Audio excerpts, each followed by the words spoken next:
श्रीमद्देवी भगवत पुराण के 9वें स्कंद के प्रथम अध्याय में कहा गया है, राशिक्रीडादिदेवी श्रीकृष्णस्य परमासनः राशिमण्डलसम्भूता रासमण्डलमण्डितः राशीश्वरी सूरशेखः राशावासिनिवासिनी गोलोकवासिनी देवी गोपी वेशधायिका परमालादरूपा च संतोषहर्षरूपिणी निर्गुणा च निराकार निर्लिप्ता स्वरूपिणी। अर्थात वे परमात्मा श्री कृष्ण की रास क्रीड़ा की अधिष्ठात्री देवी हैं। रासमंडल में उनका आविर्भाव हुआ है। वे रासमंडल से सुशोभित हैं। वे देवी राशेश्वरी सुरशिका रास रूपी आवास में निवास करने वाली, गोलोक में निवास करने वाली, गोपी वेश धारण करने वाली, परमाह्लाद स्वरूपा, संतोष और हर्ष रूपा, आत्मस्वरूपा, निर्गुण, निराकार और सर्वथा निर्लिप्त है। सो हरे कृष्णा डियर डिवोटीज, राधा अष्टमी की आप सभी को ढेर सारी शुभकामनाएं। तो ऐसी प्यारी राधा रानी जो अपने विशुद्ध प्रेम और सेवा से श्री कृष्ण को नियंत्रित करती, जरा सोचिए, श्री कृष्ण परम ब्रह्म श्री कृष्ण जो संसार को अपनी ओर मोहित करते हैं, किंतु हमारी प्यारी श्री जी कृष्ण को ही मोहित करती हैं। इसी कारण से हमारी किशोरी जी को मदन मोहन मोहिनी के नाम से भी जाना जाता है। अब हम जानेंगे कि जब प्रकृति स्वरूपा स्वयं भूलोक में अवतरित हुई, तब प्रकृति कैसे पावन हो गई थी, और इसका उल्लेख गार्गी संहिता के गोलोक खंड में किया गया है। तस्मिन् काले श्री राधिका जी अवतारात् नदीनां जलं स्वच्छं जातं सर्वाणि दिशा प्रसन्नानि स्पष्टानि च अभवन् पद्मगन्धः पूर्णः शीतलवायुमन्दं प्रवहते स्म। अर्थात उस समय श्री राधिका जी के अवतार धारण करने से नदियों का जल स्वच्छ हो गया, संपूर्ण दिशाएं प्रसन्न व निर्मल हो उठी, कमलों की सुगंध से व्याप्त शीतल वायु मंद गति से प्रवाहित हो रही थी। अब हम जानेंगे राधा रानी का प्रकटोत्सव कब हुआ।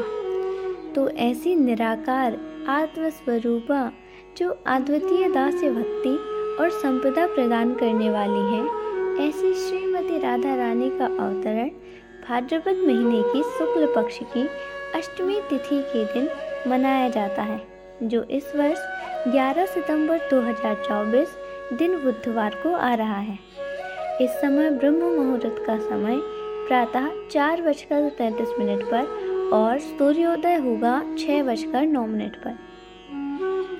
तो आप सोच रहे होंगे कि यह पावन दिन हम कैसे मनाएं और इस व्रत को करने का क्या फल मिलता है।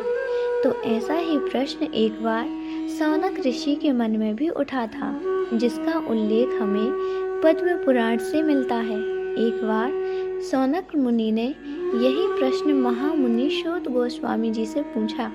उन्होंने कहा, हे अति बुद्धिमान प्रभु, किस कर्म के कारण मनुष्य इस भवसागर मुक्ति पाकर गोलोक में जा सकता है, जिसे पार करना इतना कठिन है, और हमें कृपा करके बताइए।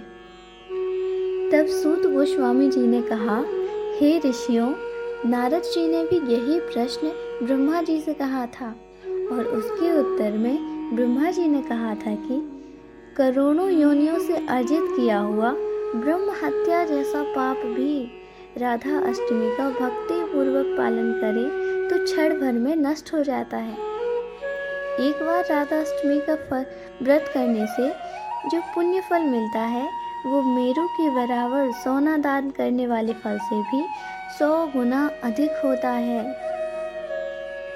इस प्रकार हम देख सकते हैं कि राधा अष्टमी का फल हमारी आध्यात्मिक प्रगति के लिए कितना ज़्यादा महत्वपूर्ण है। अब प्रश्न आता है कि इस विशेष व्रत का पालन हम कैसे करें। तो यदि आप इस व्रत को संपूर्ण नियम व श्रद्धा पूर्वक पालन करना चाहते हैं तो राधा अष्टमी के दिन प्रातःकाल ब्रह्म मुहूर्त में उठें, स्नान इत्यादि से स्वच्छ होकर भगवान को जगाकर उन्हें भोग अर्पित करें। उसके बाद उनकी मंगला आरती करिए और यदि आप मंगला आरती घर में या बाहर जाकर नहीं कर पा रहे हैं तो आप ऑनलाइन मंगला आरती का दर्शन सुबह 4:30 बजे अवश्य करना चाहिए। उसके बाद तुलसी देवी पूजा अर्चना करनी चाहिए। तुलसी देवी के समक्ष बैठकर हरे कृष्णा महामंत्र का जप करना चाहिए। राधा अष्टमी पर विशेषकर हरे कृष्णा महामंत्र की माला करनी चाहिए और ये महामंत्र है हरे कृष्ण कृष्ण कृष्ण हरे हरे, हरे राम राम राम हरे हरे। तो जब हम कान्हा जी के इस मंत्र को उच्चारित करते हैं, उसका जप करते हैं तो राधा रानी बहुत ही प्रसन्न होती हैं। यदि संभव हो तो दोपहर 12 बजे तक आप निर्जला व्रत करें और यदि ऐसा संभव नहीं है तो दोपहर 12 बजे तक पानी पीकर व्रत रहें और दोपहर 12 बजे राधा रानी का अभिषेक करके उसी पंचामृत से अपना व्रत खोल सकते हैं। याद रखिए, राधा रानी का अभिषेक अगर आप घर से बाहर मंदिर जाकर नहीं कर रहे हैं और घर पर ही कर रहे हैं तो बिना कृष्णा के राधा रानी का अभिषेक नहीं होता है। तो आप दोनों का एक साथ अभिषेक करें। अभिषेक के लिए पंचामृत अर्थात दूध, दही, घी, शहद और जल का उपयोग करें। अंत में स्वच्छ जल से स्नान करवाएं। राधा रानी के लिए विशेष सात्विक भोजन भी बना सकते हैं। हमारी प्यारी श्री जी को अरबी बहुत पसंद है तो इस दिन आप उन्हें अरबी के व्यंजन बनाकर जो कि सात्विक हों उसे भी अर्पित कर सकते हैं। संपूर्ण दिन में आप एक बार फलाहार भी कर सकते हैं यदि आप पूरे दिन व्रत रखना चाहते हैं तो। इस दिन आपको गुरुओं से या स्वयं शास्त्रों को पठन और श्रवण करना चाहिए। जितना अधिक हो सके कान्हा जी की भक्ति की सेवा की अवसर ढूंढना चाहिए। अब हम देखेंगे आखिर राधा रानी को प्रसन्न कैसे करें। तो मैं आज आपको ऐसे 2 रास्ते बताऊंगी जिससे इस राधा अष्टमी आप भी राधा रानी को प्रसन्न कर सकते हैं। पहला कार्य है भगवान श्री कृष्ण के नाम का अत्यधिक जप करें। जहाँ श्री कृष्ण के नाम का जप किया जाता है वहाँ श्रीमती राधा रानी की कृपा हमेशा बनी रहती है। इसलिए जितना हो सके इस नाम जप करें। इस दिन हमें संकल्प लेना चाहिए कि हम एटलीस्ट 16 या 32 या 64 मालाएं जरूर करें। दूसरा महत्वपूर्ण कार्य है आप इस दिन श्री कृष्ण के नाम का प्रचार करें। जी हाँ, तो आप अपनी संपूर्ण फैमिली के साथ बैठकर भगवत गीता या कृष्ण की लीलाओं को पढ़ सकते हैं और एक दूसरे से कृष्ण की महिमा के बारे में बातें कर सकते हैं।